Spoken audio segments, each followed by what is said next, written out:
जय बिहारी जय राधा माधव जय कुंज बिहारी जय राधा माधव जय कुंज बिहारी जय गोपी जनवल्लभ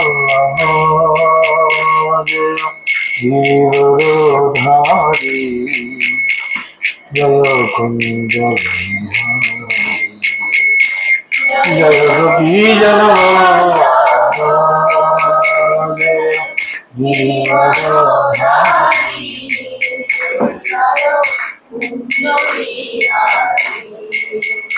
जय यशोदनंदन व्रज जनरंजन यशोदनंदन व्रज जनरंजन यमुना तीरवनचारी जय कुंज बिहारी यमुना तीरवनचारी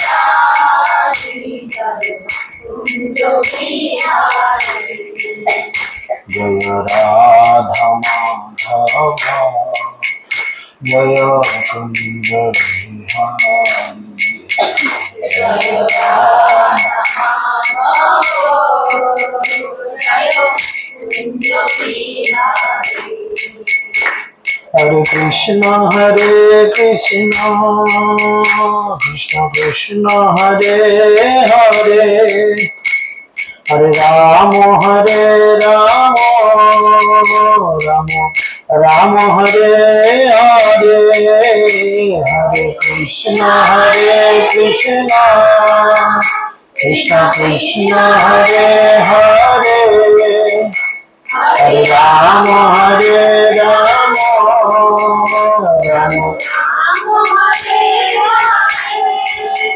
जय राधा माधव जय राधा माधव राधा माधव जय राधा माधव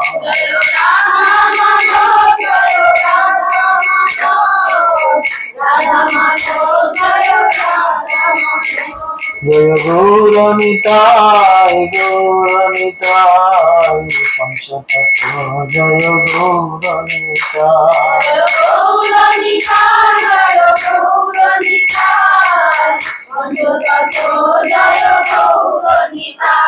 जय जय प्रभुपाद प्रभुपाद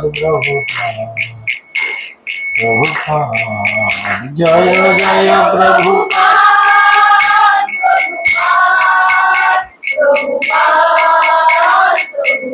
जय जय गुरुदेव गुरुदेव गुरुदेव गुरु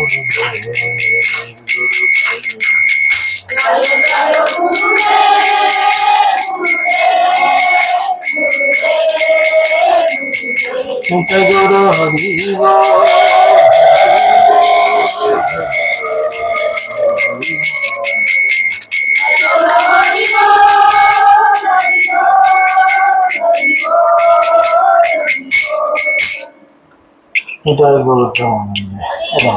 ओम अज्ञानतिमिरन्धस्य ज्ञानाञ्जनशलाकया चक्षुरुन्मीलितं येन तस्मै श्रीगुरवे नमः नमः विष्णुपादाय कृष्णपृष्ठाय भूतले श्रीमते जयपताका स्वामिनिति नामिने नमाचार्यपादाय निताय गिरिवादाय गौरकथा धामोदय मुरारिणे ओम विष्णुपादाय कृष्णपृष्ठाय भूतले श्रीमते भक्तिवेदान्ता स्वामिनिति नामिने नमस्ते सरस्वती देवे गौरवाणी प्रचारिणे निर्विशेष शून्यवादे पश्चात्तदेशदारिणे जय श्री कृष्ण चैतन्य प्रभु नित्यानंद श्री गदाधर शिवासदि गौरभक्तवृन्द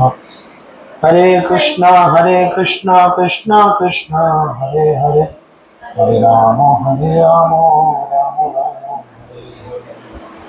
सकले जरात करे बोलो नम नमो भगवते वासुदेवाय ओम नमो भगवते वासुदेवाय। ओम नमो भगवते वासुदेवाय।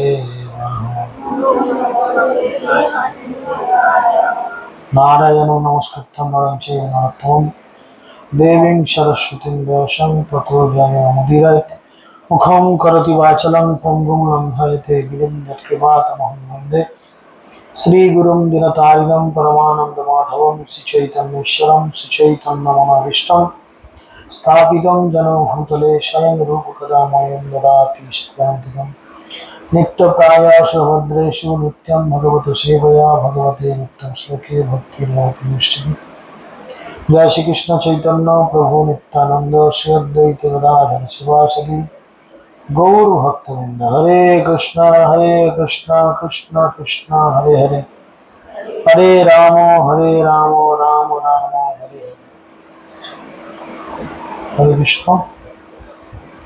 সকলে ভালো আছেন? জন্মাষ্টমী রাত জাগার পর কারো শরীর খারাপ হয়নি তো?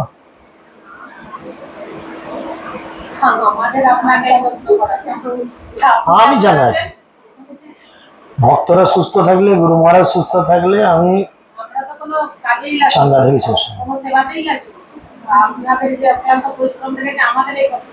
আরে গিয়ে দুটো খাওয়া, এটা একটা সেবা, নাকি না?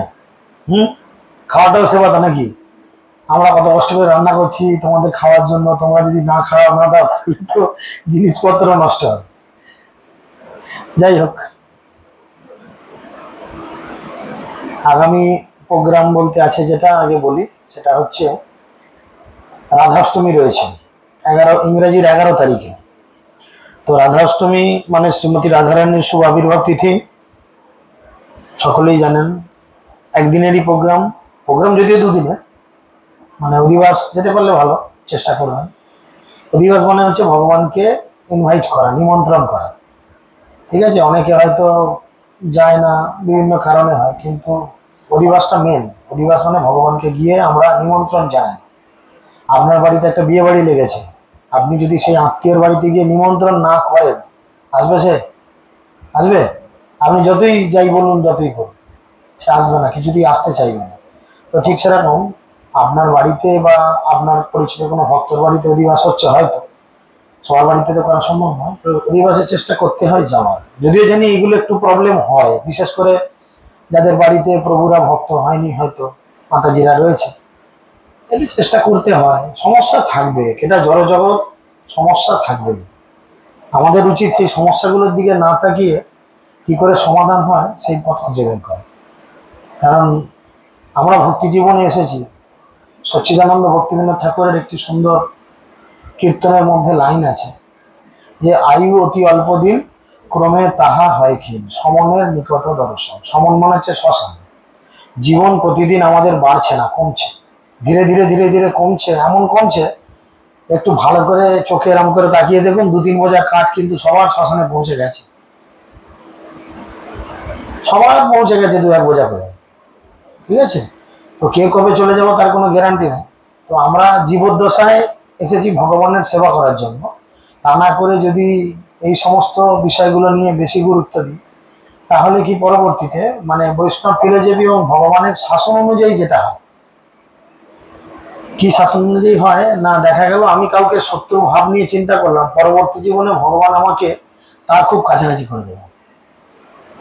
আমি পাশের বাড়ির একটা আমার যাকে দেখে খুব গালিগালাজ করছি, খুব ঝগড়া করছি, দিন রাত ঝগড়া করছি, ভগবান মনে মনে চিন্তা করবে যে তুমি দূরে থেকে কত ঝগড়া করতে পারবে, তাতে কাছে করে দিই। একদম ভালো হেভি ঝগড়া হবে। কি হবে? পরবর্তী জীবনে স্বামী স্ত্রীর করে পাঠিয়ে দিল, দেখ কেমন লাগে আমার, কত ঝগড়া করি, সারা দিন রাত সারা জীবন ঝগড়া করে সারা করতে পারবো। তো আমরা তো এর জন্য এই জগতে আসিনি, আমরা এই জগতে এসেছি কি কৃষ্ণ ভজিবার তরে সংসারে আসলাম। তো আজকে আমার এই কথাগুলো বলার কারণটা কি না, যে কোনো গল্প শুরু করার আগে একটা ভূমিকা থাকে, সিনেমা সিরিয়াল শুরু হওয়ার আগে একটা ভূমিকা থাকে না? আজকের এই কাহিনী কাল্পনিক নয়, বাস্তব জগতের সঙ্গে কোনো মিল নেই, যদি কোথাও মিল থাকে এর জন্য কর্তৃপক্ষ দায়ী নয়, আমাকে লিখে দেয় দেখবে সিরিয়াল বা সিনেমার আগে, ঠিক আছে? তো আমার এই কথা বলার উদ্দেশ্য কি, আজকে একজন শুদ্ধ বৈষ্ণবের কৃষ্ণ ভক্ত হওয়ার জীবনী কিছুটা বলার চেষ্টা করো, যদিও আমার সে যোগ্যতা নেই। সাধুগুরু বৈষ্ণবের কাছ থেকে যতটুকু শুনেছি আমরা বলার চেষ্টা করি, এবং ওনার এই আচরণটা আমরা ব্যক্তিগতভাবে আমাদের জীবনে অ্যাপ্লাই করব। ভক্তি কথার অর্থ হচ্ছে সেটাই, যে সাধুগুরু বৈষ্ণবের কাছ থেকে আমরা যেটা দেখবো, যেটা শিখবো, সেটা আমাদের ব্যক্তিগত জীবনে অ্যাপ্লাই করবো। তোমার গুরুদেবারই এটা আনি কেন? প্রভুপাদ গুরুদেব মাথা মোটা কেন পেরেকে দিতে হলো না? তোমার কি একদম অভাব, টাকা পয়সা জুটে নেই? 200-500 টাকা প্রভু খরচা করতে পারবে তো? না, সেটা পারবে না। তাই এরকম কাঠের মিস্ত্রি দেখিয়ে একটা ট্রে করে দাও, তার উপরে গুরুদেবকে রাখো। তুমি তো গুরু মহারাজকে রাখবে, নিজের বাবার ছবি রাখবে কি?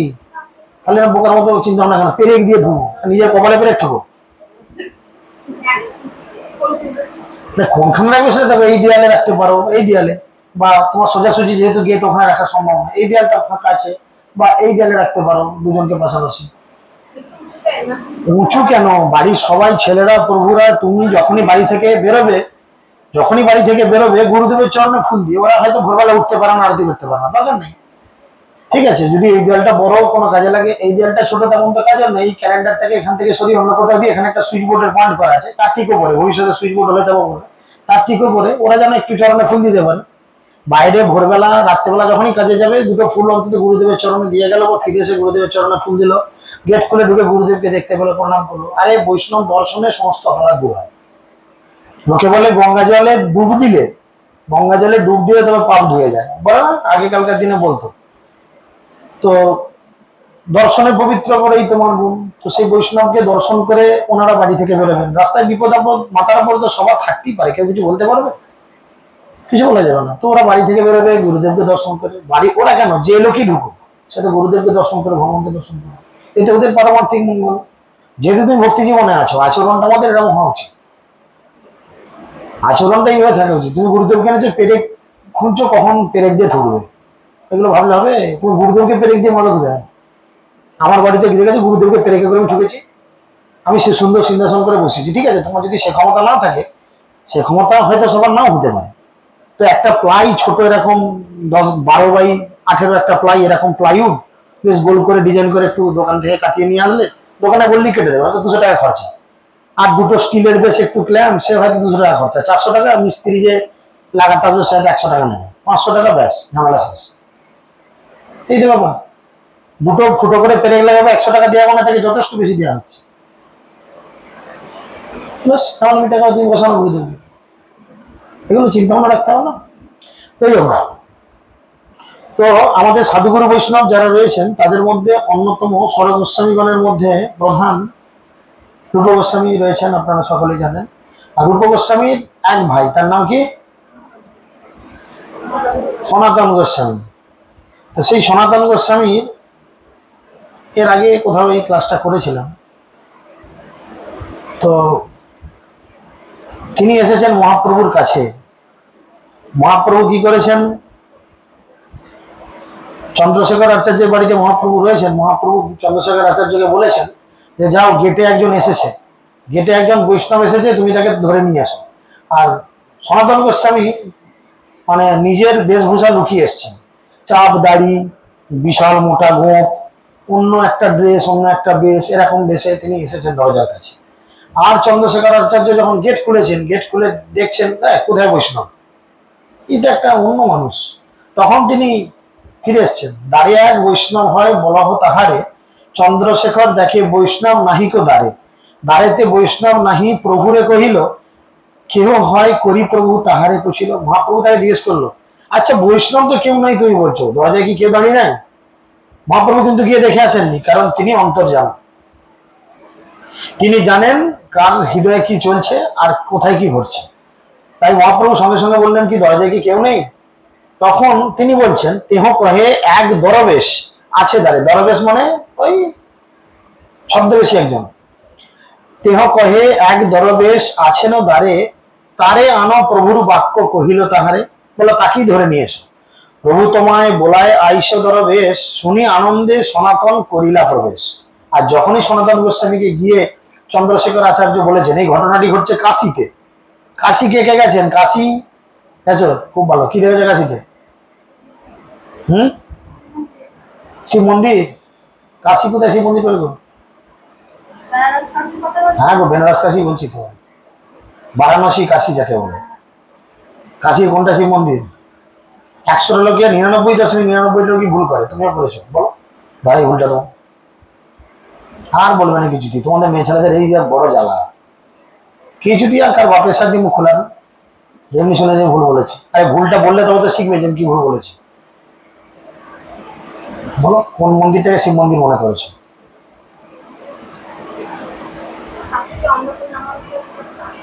দেখিনি। আমাদের ইস্কন ভক্তদের নিয়ে যায় না সব, অন্নপূর্ণা, দুর্গা ভোগ এসব মন্দির আমাদের তুলে নেই, পরিষ্কার কথা বলবো। হয়তো আছে, হতে পারে। কাশী বিশ্বনাথ দেখেছিলে? গোটা বাংলায় বলো না, কাশী বিশ্বনাথ দেখেছিলে। কথাটা কি বলছো? কাশী বিশ্বনাথ, তাই তো? বিশ্বনাথ কথার মানে কি? বিশ্ব মানে কি? গোটা জগৎ। নাথ মানে যিনি মালিক। গোটা জগতের মালিক কি, শিব না কৃষ্ণ? এবারে আমি তোমাকে ধরাই, সেখানে ঢুকে কি তুমি শিবের কোনো মূর্তি দেখেছো? না, একটা পাথর দেখেছো। একটা পাথর দেখেছো, শিবের মূর্তি দেখো। তাহলে তুমি শিব দেখেছো কেন বলছো? ভগবান তো বলছেন আমি যে কোনো জায়গায় যে কোনো ভাবে নিজেকে প্রতিভাত করি।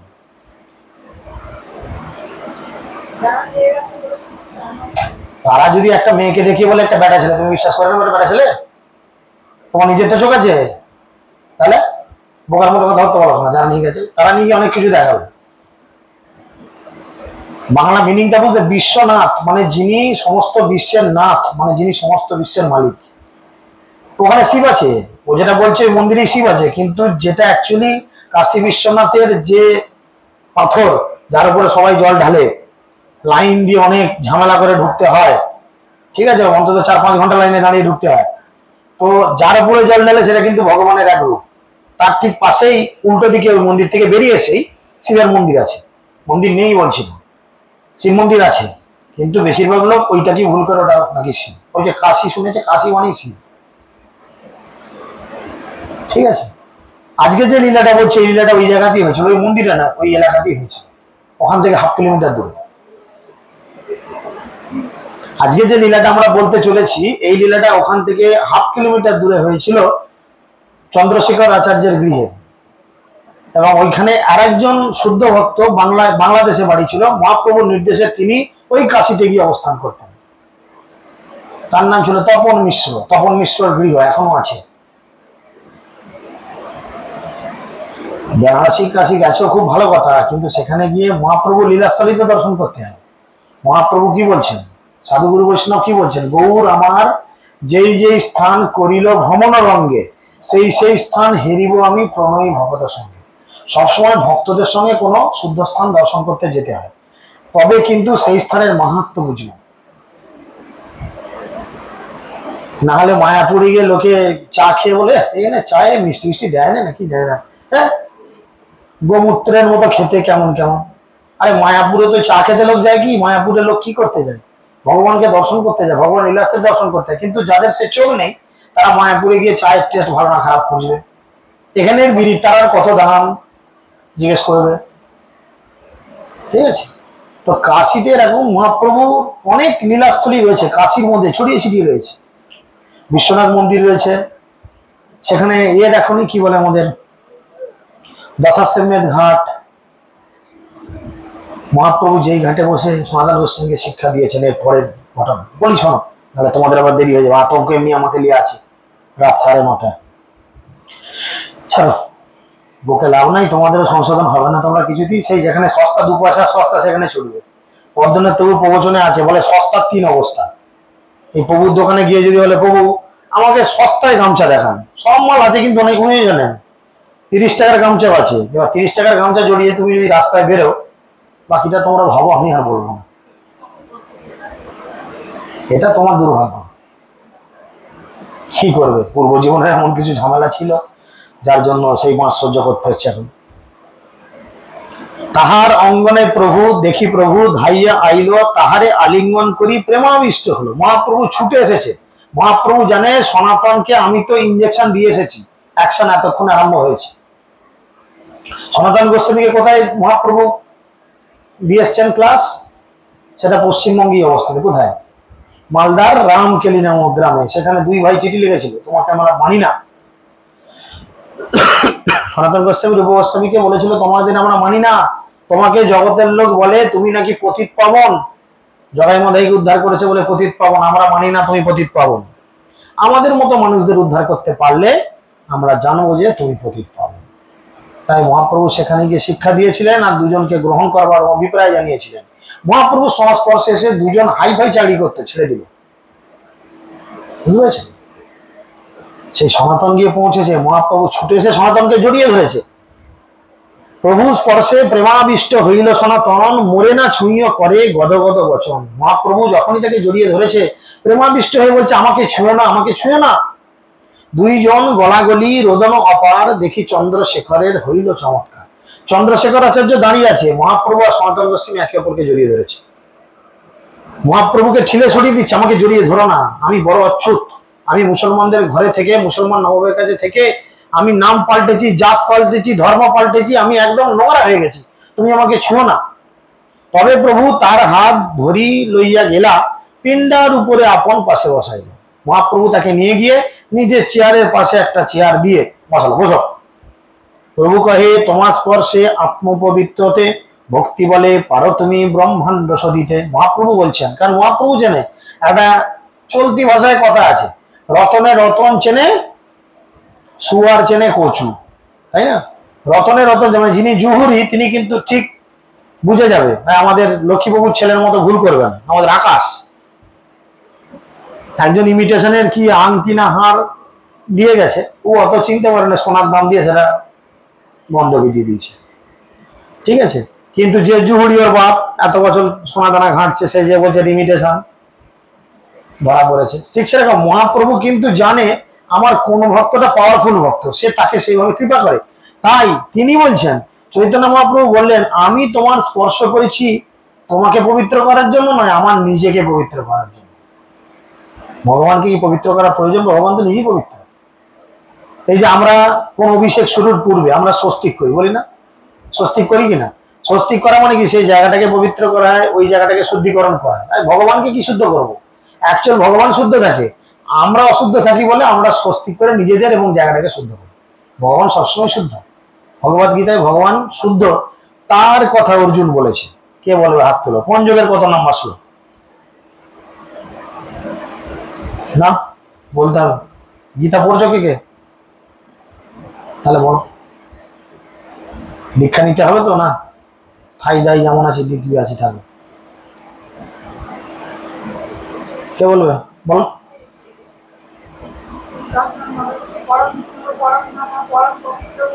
ভুল হলো শ্লোকটা, শ্লোকটা ধরেছো ঠিক 10 নম্বর অধ্যায়ে 6-7। পরম ব্রহ্ম পরম ধাম পবিত্রাম পরমাম ভবম। অর্জুন বলছে ভক্তিযোগ 10 নম্বর অধ্যায় নয়, 10 নয়, 10 নম্বর অধ্যায় নয়, 10 নম্বর অধ্যায় হচ্ছে বিভূতি যোগ, 12 নম্বর অধ্যায় ভক্তিযোগ, 6-7 নম্বর শ্লোক পবিত্রাম পরমাম ভবম। শেষে বলছে তুমি নিজেই পবিত্র, তোমাকে দর্শনই ভাব পবিত্র হয়ে যাবে, অর্জুন নিজে বলছে। ঠিক সেরকম তখন তিনি ভাগবতম থেকে, ভাগবতমের প্রথম স্কন্ধর 13 নম্বর অধ্যায়ে একটা শ্লোক 10 নম্বরে মহাপ্রভু তখন পড়ছেন। এটা আমরা পড়েছি, যারা দীক্ষা পেয়েছো তাদের কাছে পড়েছি, কিন্তু তোমরা বলতে পারছো না। ভগবদ্বিদ ভগবতা তীর্থভূতা স্বরম প্রভ, তীর্থি কুর্বন্তি তীর্থানি স্থান স্থেন গদাভৃতা। আপনার মতো ভাগবতেরা নিজেরাই এক একটা তীর্থস্থান, নিজের একটা তীর্থস্থান। তাদের পবিত্রতার জন্য ভগবান সর্বদা তাদের হৃদয়ে অবস্থান করেন, এবং তাই তারা পাপীগণের পাপ দ্বারা মলিন তীর্থস্থানগুলোকে পবিত্র করেন। দেখুন আমরা গঙ্গায় যাই কি করতে? সচরাচর মানুষ গঙ্গায় যায় কি করতে? বাকিরা কথা বলছে না, জানেন না কেউ? এই সারা কি হচ্ছে? হ্যাঁ, ও বুড়ির সঙ্গে কথা বলে লাভ নাই, আমার দিকে তাকায়, বল গঙ্গা কি করতে যায়? গঙ্গা কি করতে যায়? হ্যাঁ, শান্ত ঘরেও করে বাথরুমে, তাহলে গঙ্গায় চলে যায় পবিত্র হতে। তার মানে কি করে? গঙ্গায় কি আছে? স্যানিটাইজার দেওয়া আছে, তাহলে গঙ্গায় তাহলে কি করবে, আমাদের পাপগুলো কি হয় গঙ্গায় গেলে ধুয়ে যায়। গঙ্গায় ডুব দিলে বলে পাপ ধুয়ে চলে এলুম, তাহলে আমি তো পাপ ধুয়ে এলুম ঠিক, সেই পাপগুলো কোথায় জমা হচ্ছে, গঙ্গাতে। জমা হতে হতে হতে হতে গঙ্গা তো পাপের ভারে ভারাক্রান্ত হবে না? তুই প্রতিদিন বাইরে থেকে এসে একটা বালতিতে পা ডুবিয়ে ধুয়ে আসছিস, পায়ের যা ধুলোবালি বালতিতে জমছে, তো এমন এক সময় আসবে 2 বছর 5 বছর বলছে সে বালতিটা তো হাত তোর পায়ের কাটাতে বা পায়ের বালিতেই হতে, তখন তো সে বালতিটা আবার ভারী হয়ে যাবে, ভেঙে যাবে, বা বালতিটার জল নোংরা হয়ে যাবে। তাহলে গঙ্গায় যে এত পাপ জমা হয়, কি হয়? এই শ্লোকের মধ্যে সে উত্তর আছে, বললাম। যে শুনেছো সে উত্তর দিতে পারবে, আর যে ফাঁকি মারেছে গেছে। এখানে গঙ্গা চানের কথা তো হয়নি। বলো যেটা বলছো, বলো ঠিক বলছো, বলো কি করে, কার পাপ বিনষ্ট হবে?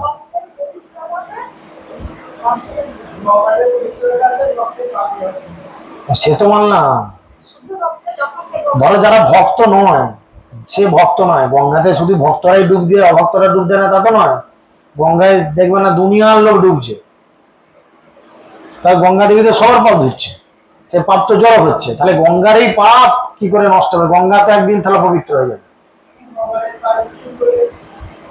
তাহলে তো ভগবান নোংরা হয়ে যাবে। গঙ্গা দেবী ভগবানের শরীর নির্গত ঘাম, তিনি ভগবানের শুদ্ধ ভক্ত, তিনি কি করে ভগবানের গায়ে পাপ দেবে? আমি পায়খানা করে একটা কাগজে নিয়ে ভগবানের মুখে ছুঁড়ে মারতে পারবো? বিষয়টা তো তাই, পাপ মানে তো নোংরা জিনিস, আমি বোঝানোর স্বার্থে বলছি, লজ্জার কিছু নেই। বিষয়টা তো তাই, পাপ মানে নোংরা জিনিস, তাহলে আমি একটা কাগজের মধ্যে পটি করে নিয়ে ভগবানের বর্ণিতার গায়ে ছুঁড়ে দিতে পারবো? তাহলে কি করে বলছো তিনি ভগবানের চরণে দেবেন? যারা ভক্ত নয় তারা কি করে নাম গান করবে? তারা তো নামে বিশ্বাসী করে না। কে বলেছে? সে বিড়ি টানতে টানতেই গঙ্গা জলে নেমে পড়েছে।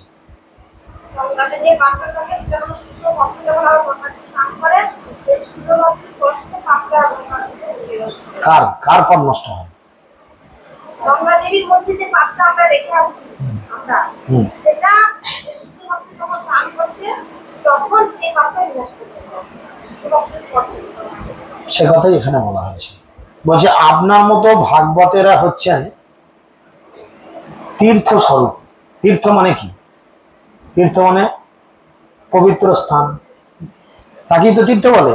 তো শুদ্ধ ভক্তরা যে তীর্থ, তাদের পবিত্রতার জন্য ভগবান সর্বদা তাদের হৃদয়ে অবস্থান করেন। ভগবান শুদ্ধ, তোমার হৃদয়ে সদা গোবিন্দ বিশ্রাম, গোবিন্দ কহেন মম ভক্ত প্রাণ। ভক্ত হচ্ছে আমার প্রাণ, আমি তাদের হৃদয়ে অবস্থান করি, তাই তারা পাপীগণের দ্বারা পাপ মলিন তীর্থস্থানগুলোকে পবিত্র করে।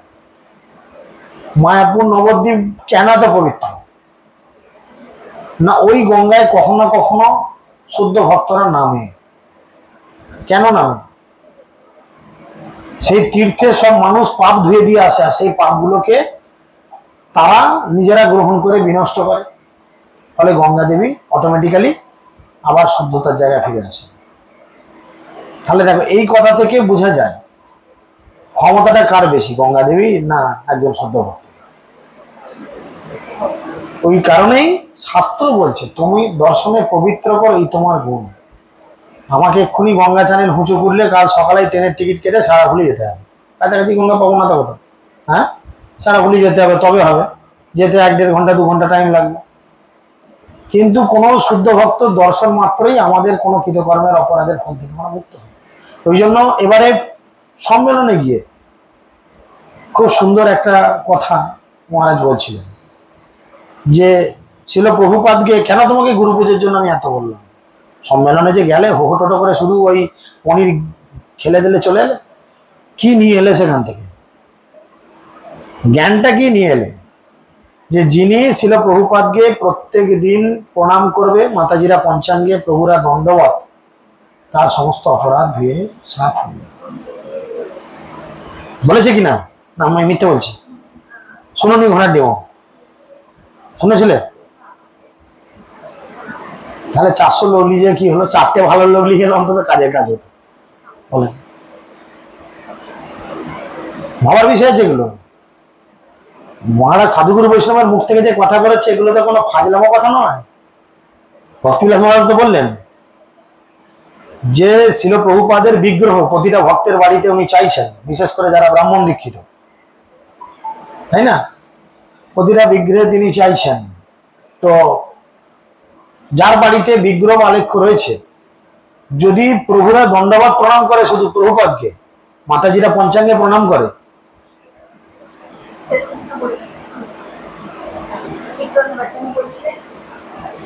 কাজ করব কিন্তু কান থাকবো ধরে। আমি বসে শোনার টাইম পাইনি, কিন্তু কান সবসময় স্টেজের কাছে আমার ঘুরেছে। আমি ফিগারটা ঘুরেছে মাথা মাথা, চতুর্দিকে মুরলী ওস্তাদি করছি ঘুম, কিন্তু কান সবসময় স্টেজের কাছে ঘুরেছে। তো যাই হোক, তো ভক্তি জীবনে আসার জন্য এটা একটা খুব ভালো দিক। এবং তারপরে তিনি বলছেন চতুর্পাঠী অর্থাৎ চতুর্বেদী ব্রাহ্মণ হলেই যে ভক্ত হবে এমন নয়।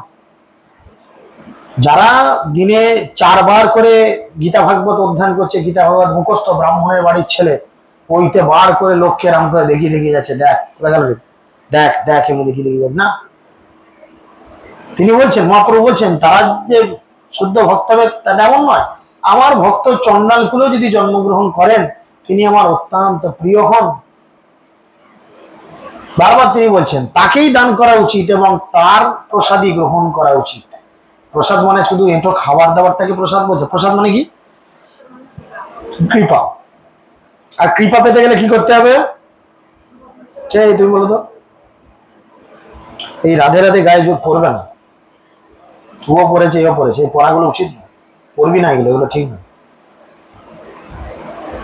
কখনো পড়ো না এগুলো। মহারাজের সামনে পড়লে না আচ্ছাটি করে ঠুকে দেবে। স্টেজে দিয়েছিল পরমজিতের মা, এই থেকে 1 বছর আগে তোমাদের কাউকে বলেও ছিল, কেন শুনবে কথা? কেন বলো তো, এবার জিজ্ঞেস করো কেন?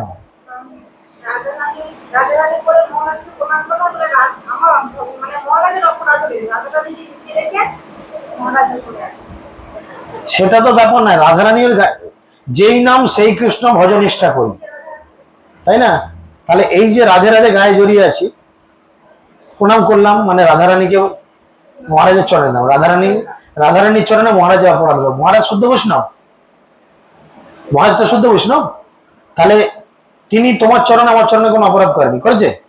কোন অপরাধ করবে? তোমার বড় হতে চাই যায়নি, কিন্তু আমরা কি করলাম, একটা বাঁশ তার পেছনে দিয়ে দিলাম, তাকে আবার হয়তো জন্ম নিতে হবে এইটুকু অপরাধের জন্য। মৃত্যুর পরে যখন তার বিচার হবে, সে জোরাত করে বলবে, কেন ভগবান, আমি তো সারা জীবন আপনার জন্যই করেছি, না তোমার চরণে তোমার এক ভক্ত এরকম কাজ করেছে। চিন্তা করবে কতগুলো আছে আলমারিতে তোলা।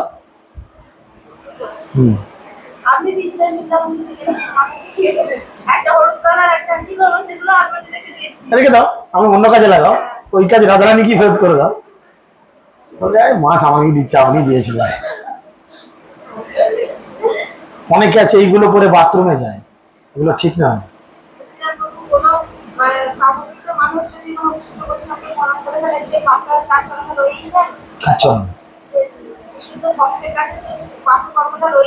পাপ ভক্তর কাছে আসতে পারে না, তো পাপ ভক্তকে কোনোভাবে প্রভাবিত করতে পারে না, যত খুশি পাপি হোক।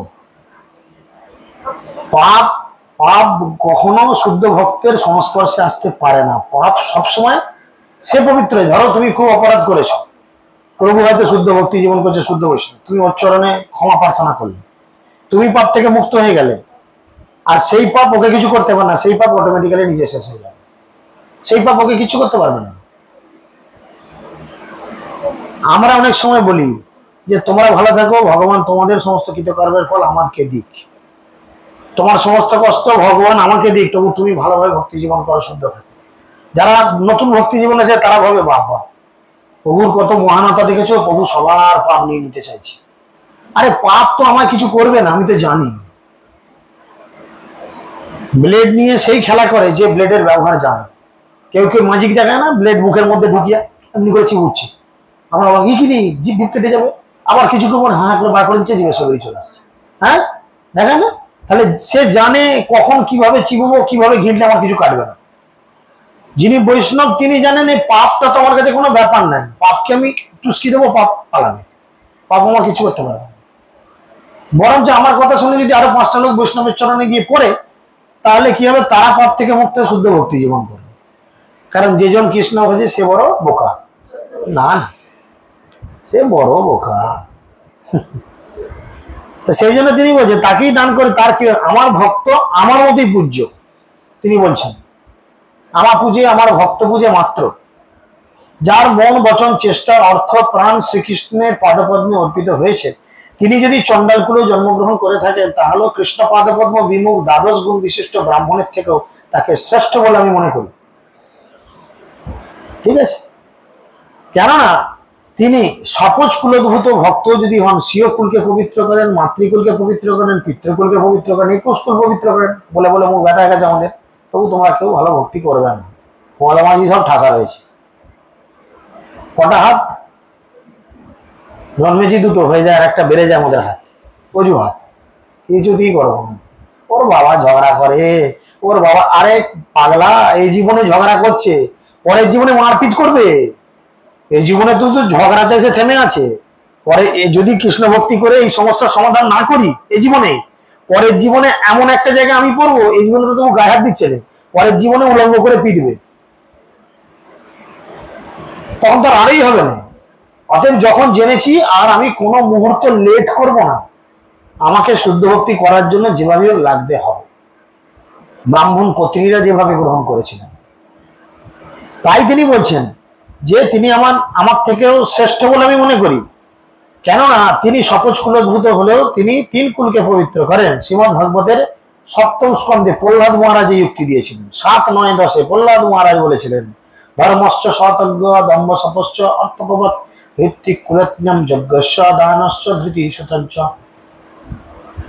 তোমা দেখি তোমা স্পর্শী গাই তোমার গুণ, সর্বেন্দ্রিয় ফল এই শাস্ত্র নিরূপণ। চৈতন্য মহাপ্রভু বললেন, তোমাকে দর্শন করে, তোমাকে স্পর্শ করে, তোমার অপ্রাকৃত গুণাবলী কীর্তন করে আমার ইন্দ্রিয়গুলোর পূর্ণতা পাই।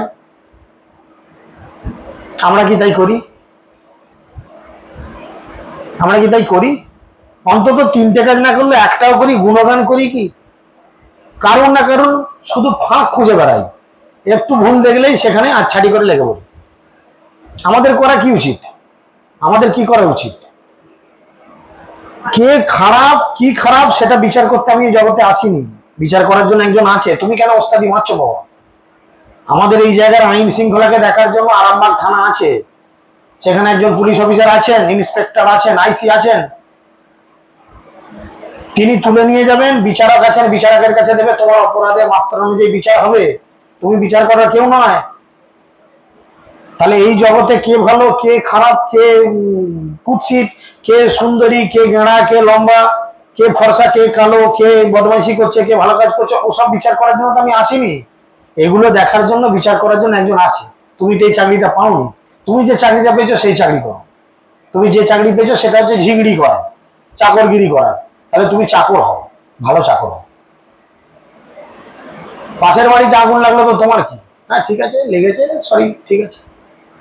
তো তার পুড়েছে, তার গেছে, তোমার কি হলো? কিছু হলো কি? তাহলে কে খারাপ কে ভালো এই বিচার না করে নিজেকে ভালো করার চেষ্টা। মহাপ্রভু জ্ঞান দিচ্ছেন যে তোমাকে স্পর্শ করে তোমার অপ্রাকৃত গুণাবলী কীর্তন করে, ভক্তদের গুণাবলী যদি কীর্তন, শাস্ত্রে বলে করিলে বৈষ্ণবের গুণ, করিলে বৈষ্ণবের গুণগান জীবের হয় ত্রাণ। চৈতন্য ভাগবত বলছে করিলে বৈষ্ণবের গুণগান জীবের হয় ত্রাণ। ত্রাণ মানে কি? উদ্ধার। কোথেকে উদ্ধার পাবে? এই জড়জগৎ থেকে। আর সেই বৈষ্ণবের আমরা গুণগান করা তো দূরের কথা, যা আসছে ঝেড়ে দিচ্ছে আচ্ছা ঠিক। হ্যাঁ, বুঝতে হবে। শাস্ত্রে সেই সত্য নিরূপিত হয়েছে, সে কথা বলছেন। কিভাবে নিরূপিত হয়েছে? হে বৈষ্ণব, আপনার মতো ব্যক্তিকে দর্শন করাই চক্ষুর সার্থকতা, তাই না? আমি অনেকবারই বলেছি, এই যে যখন আমরা লিপ পিটিয়ে যাই, ভালো লাগে না। গুরু মহারাজকে একবার চোখের সামনে দেখো, মোবাইলে দেখো, ছবিতে দেখো, ব্যাস ব্যাটারি ফুল চার্জ। যে আসতে পারছে না তাকে লাইভ দেখাও, ফোনেতে দেখ, ফুল চার্জ।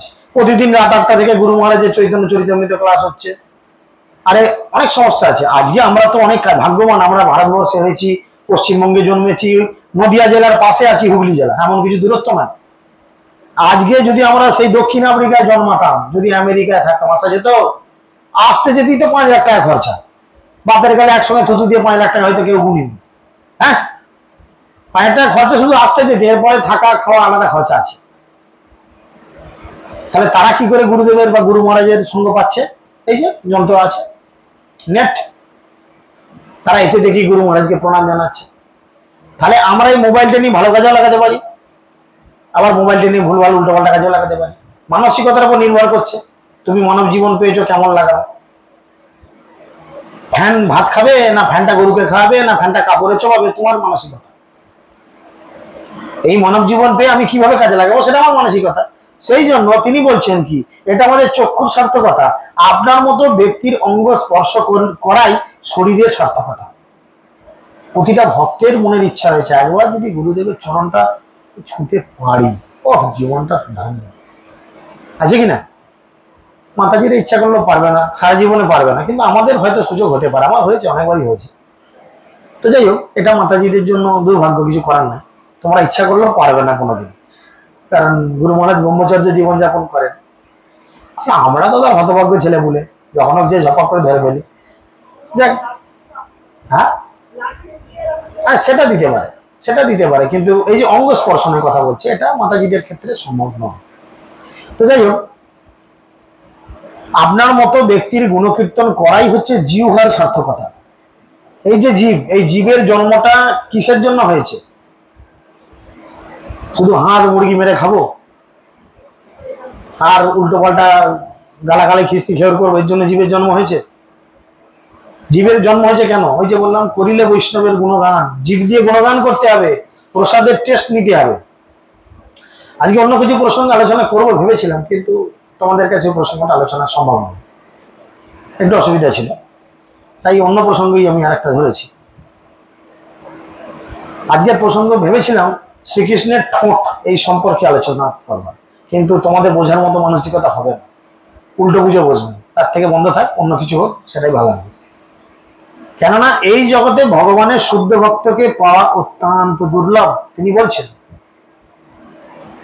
কজন কজন হলে তবে ভক্ত হয়, গীতাতে একটা সংখ্যা নিরূপণ করে দিয়েছে। বলো।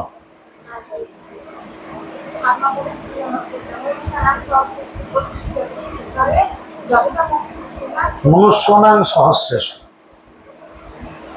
কি মনে হচ্ছে? পাশে দিয়ে তাকিয়ে তাকিয়ে কি করে বলছে মেয়েটা, আমি পাচ্ছি না মরান ভাষা, জানে বলে লোককে দেখাচ্ছে। ভক্তি জীবনে হিংসাটা বড় বাজে জিনিস। আমি বলছি না তুমি হিংসা করছো, ভক্তি জীবনে হিংসাটা বড় বাজে জিনিস। ভক্তি জীবনে কম্পিটিশন হয়, কিরকম বলতো? হেল্প করার কম্পিটিশন, যেটা বৈকুণ্ঠের ভক্তদের আচরণ ভাগবতমে বর্ণনা রয়েছে। সেখানে কি একে অপরের সঙ্গে হিংসা হয় না, একে অপরের সঙ্গে কম্পিটিশন হয়। কিসের কম্পিটিশন? তুমি এত ভালো করে সেবা করছো, আমি দেখো আরো ভালো করবো। তুমি সাদা ফুলটা হাত পাচ্ছ নি, তুলতে পারছো নি, আমি একটা টুল এনে দিলাম, না পারো, তুমি যখন দেখেছো তুমি নিয়ে ভগবানকে খেতে দাও। একে অপরকে হেল্প করার মানসিকতা। আর আমরা এখানে ঠিক একদম জড়িয়ে জাপটে খিচুড়ি করে দিচ্ছি সব, বুঝছি কিনা? ভাগবতমে বর্ণনা রয়েছে। এই ধরনের আচার আচরণ, এই ধরনের মানসিকতা যদি আমরা ত্যাগ করতে না পারি, অদূর ভবিষ্যতে ভাগবতমের বর্ণনা সে তুমি পরে পরে যাও, পাবে, বলবো সেখানটা আগে বলে তুমি। ভাগবত ধামের বর্ণনা রয়েছে, সেখানে বলা রয়েছে কোনটা কার থেকে কত গুণ বেশি। আকাশের থেকে বায়ু কত গুণ, বায়ুর থেকে মহাকাশ কত গুণ, মহাকাশের থেকে বৈকুণ্ঠ কত গুণ, বৈকুণ্ঠ থেকে অযোধ্যা কত গুণ, অযোধ্যার থেকে প্রথম চতুর্ভুজ কত গুণ, দ্বিতীয় চতুর্ভুজ কত গুণ, আর গোলক বৃন্দাবন কত গুণ। একটা থেকে ওটা দিয়ে আছে। ওখানকার বিল্ডিং গুলো কেমন, এখানকার বিল্ডিং খোপ খোপ, দেয়ালে শুধু সাদা সিমেন্ট, তাই না? ওখানের দেয়ালের বর্ণনা দেখবে, ওখানে সিঁড়ির বর্ণনা, ওখানে খাটের বর্ণনা, চমকে যাবে লোকেশন। তাহলে সেই জায়গায় আমরা একদিন যেতে পারবো, সেই জায়গায় আমরা একদিন যেতে পারবো, আমাদেরও সবার অধিকার আছে যাওয়ার। কিন্তু যদি এই ধরনের আচরণ আমরা করি তাহলে কিন্তু টিকিট ক্যান্সেল। আর এসি না, ওয়েটিং লিস্ট না, একদম ক্যান্সেল। ট্রেনে যেমন এখন হয়ে গেছে, টিকিট কাটলে হয় কনফার্ম টিকিট হবে, না টিকিট পাবে না। এখন ট্রেনে হয়ে গেছে নতুন নিয়ম, আর এসিও দেবে না, আর তোমাকে ওয়েটিং লিস্টও দেবে না, যে ট্রেন ছাড়া 2 ঘন্টা আগে পর্যন্ত তোমার বুক ধরপা করে সিট পেলুম, নিচেরটা পেলুম না পরেরটা পেলুম, আদৌ দিল কি না দিল।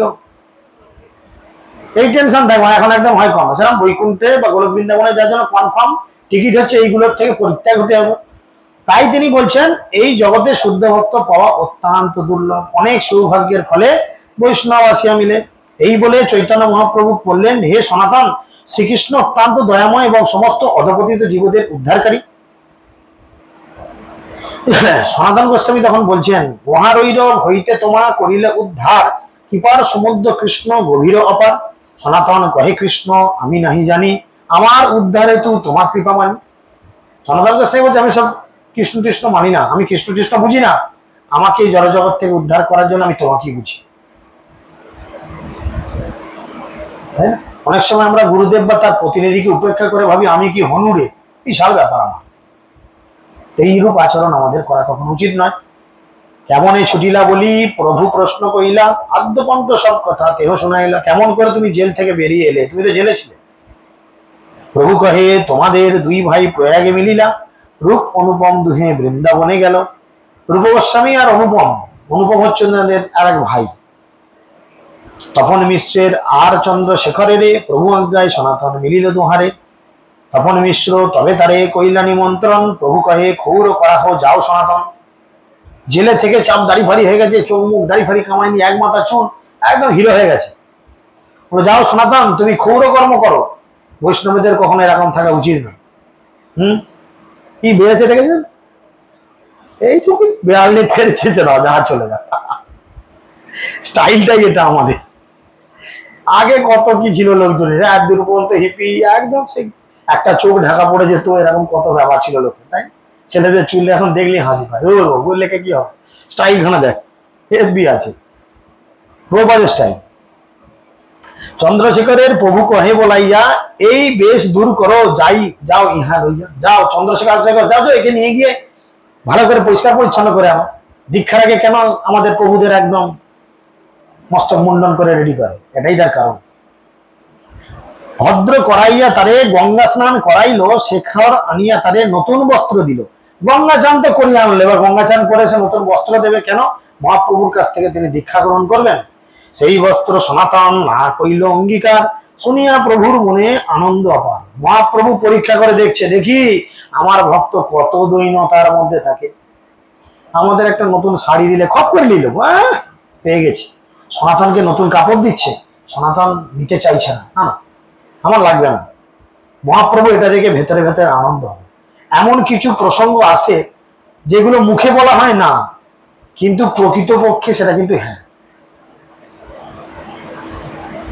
এমন কিছু প্রসঙ্গ আছে। তো সেই ব্যাপারগুলো বুঝে নিতে হয়। মহাপ্রভু তাই মনে মনে আনন্দ হলো, আনন্দ অপার।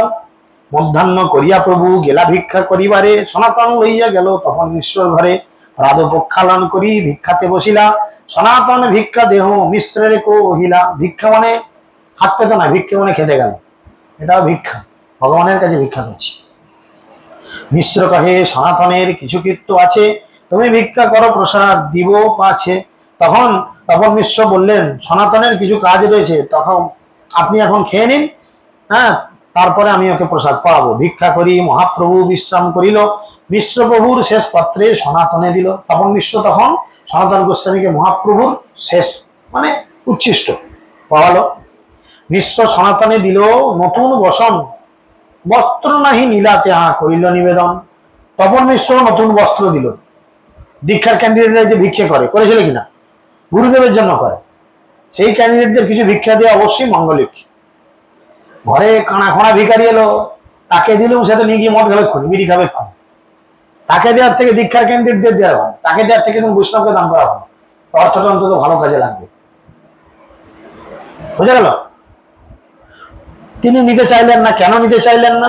তখন সনাতন বললেন, মোরে বস্ত্র দিতে যদি তোমার হয় মন, নিজ পরিধান এক দেহ পুরাতন।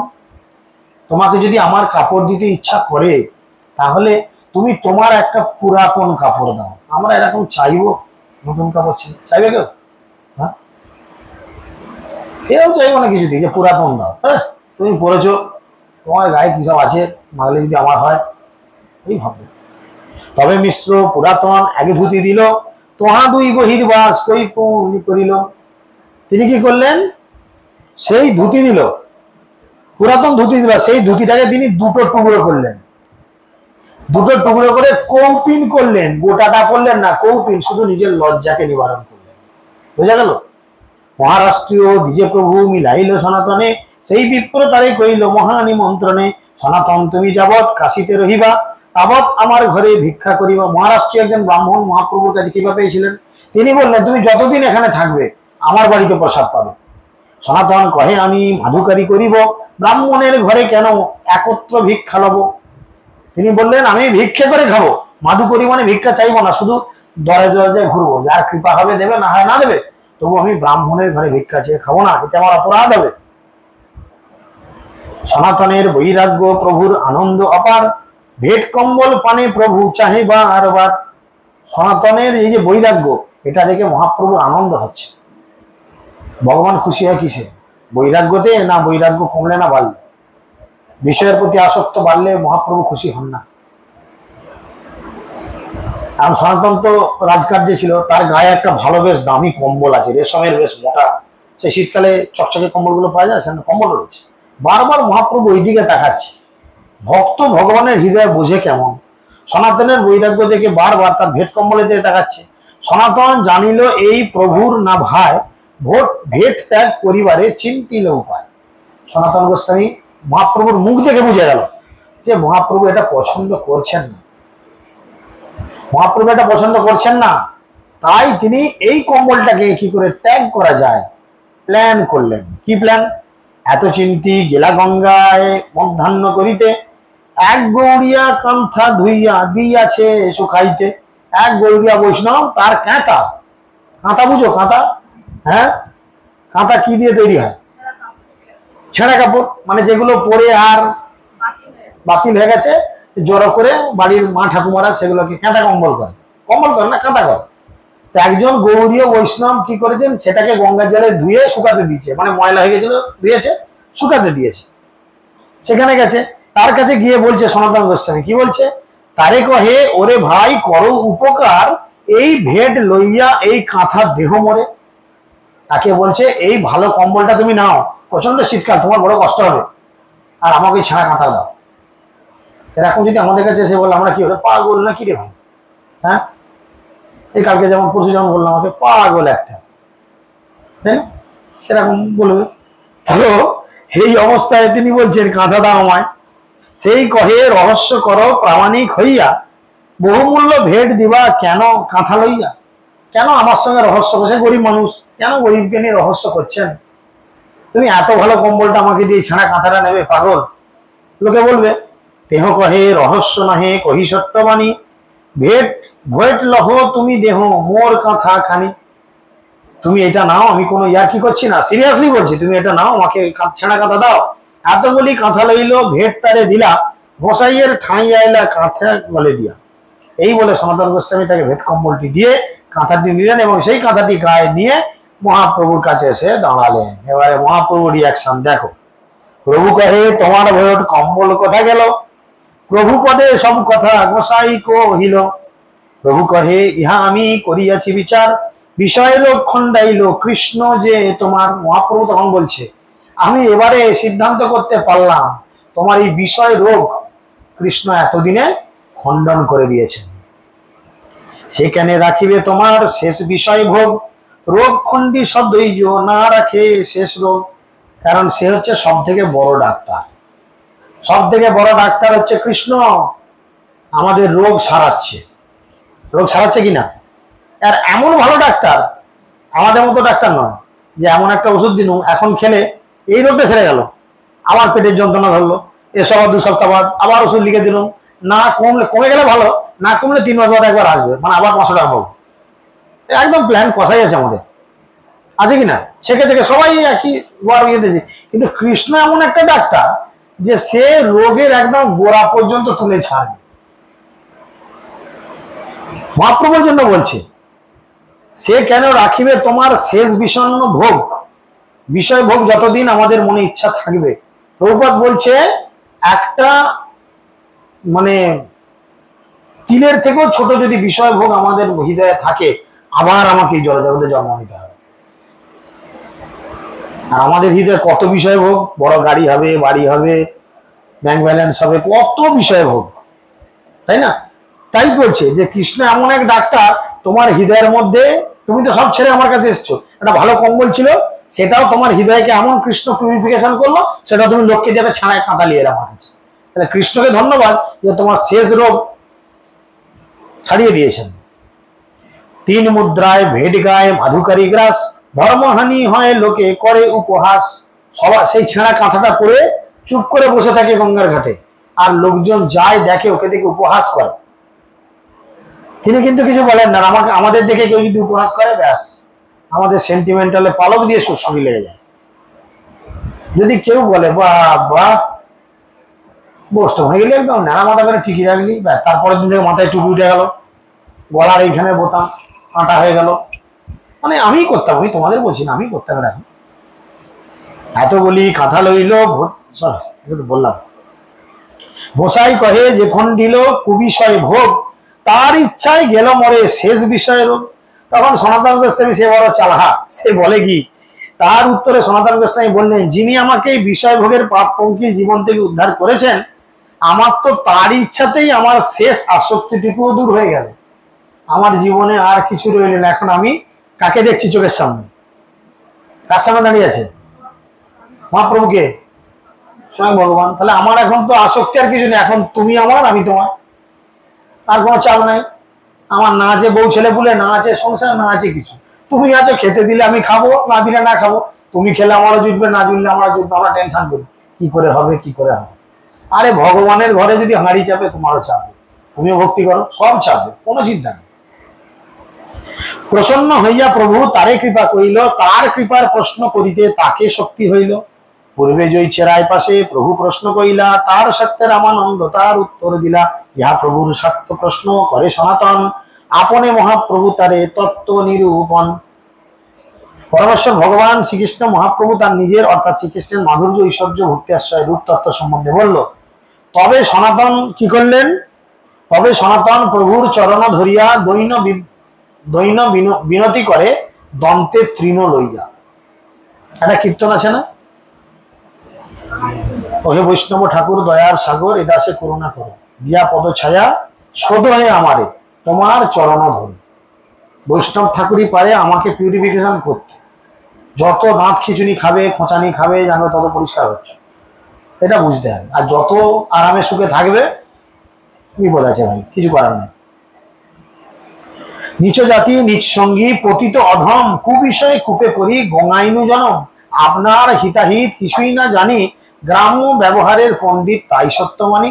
কৃপা করি যদি মরে করিয়াছ উদ্ধার, আপন কৃপাতে কহ কর্তব্য আমার। তুমি যে আমাকে উদ্ধার করলে, এবার বল আমি কি করব?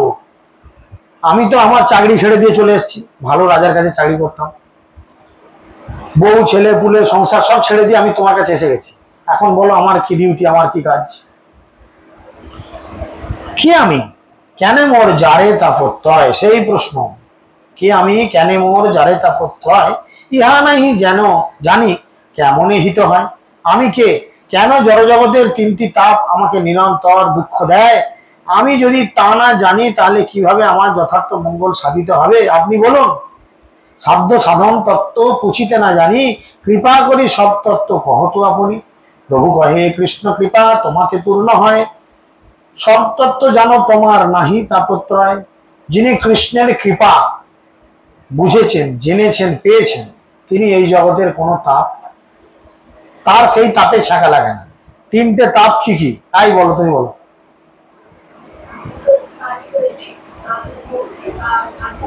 খুব ভালো, আপনি বলেন তো, তিনটে যেটা বললো কোনটা কি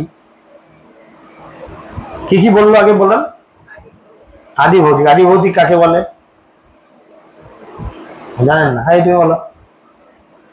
ছ্যাঁকা খাচ্ছ, কিসের ছ্যাঁকা দিচ্ছে বুঝতে পারছো? হয়তো কেউ পেছনে ছ্যাঁকা দিয়ে ছ্যাঁক করে বল, ঘুরে দেখছি নি আমাকে খুন্তি দিয়ে দিল, কি গরম কয়লা দিয়ে ঠেকালো, কি কাঠ জেলে আগুনটা ঠেকালো, সেটা দেখছি। ছ্যাঁকা খাচ্ছি, লাফাচ্ছি, কি দিয়ে ছ্যাঁকা দিচ্ছে দেখছি, বলো।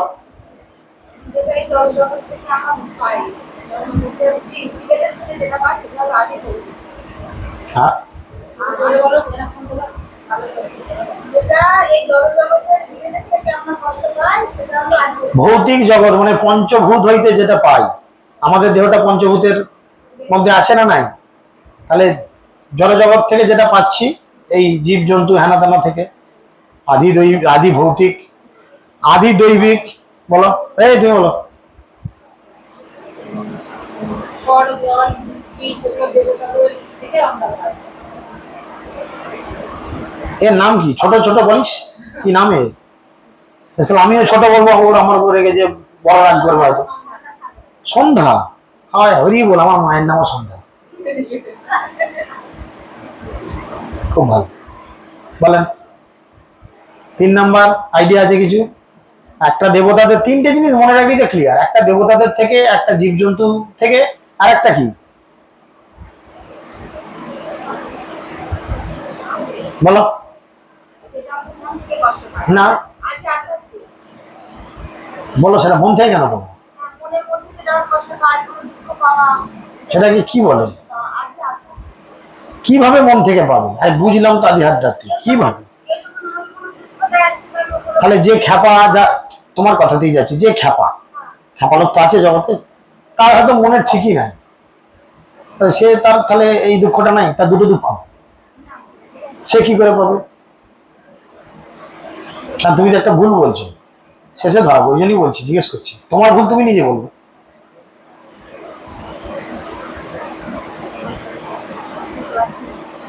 বল। অত্যধিক তাড়াতাড়ি ধরপড় করো, তাড়াতাড়ি ধরপড়ে সবই ভুল হবে। ধীর স্থির করে 3টে জিনিস বুঝতে হবে, আদি দৈবিক, আদি ভৌতিক, আধ্যাত্মিক 3টে। আদি ভৌতিক মানে না,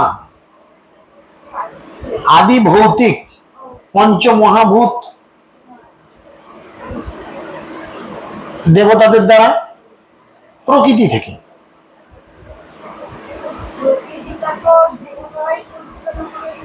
তার কোনো মানে নেই না,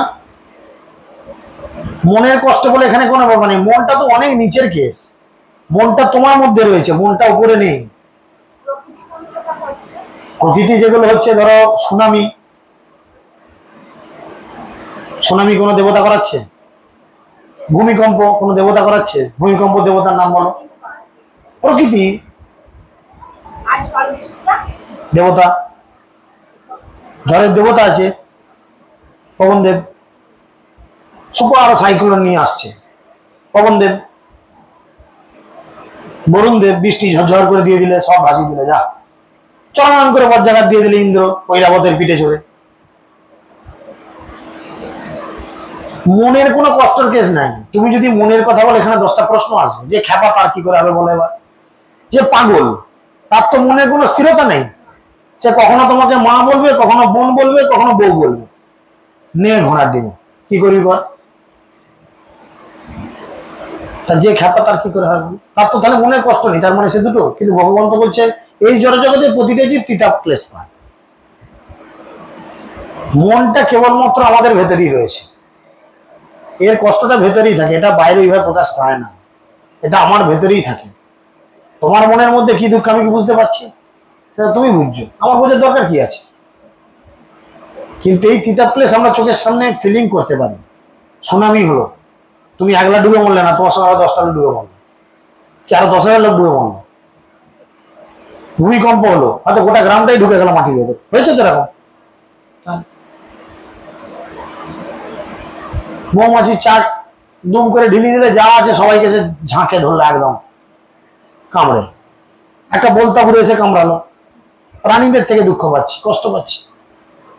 বলো কি বলতে চাইছো বলো?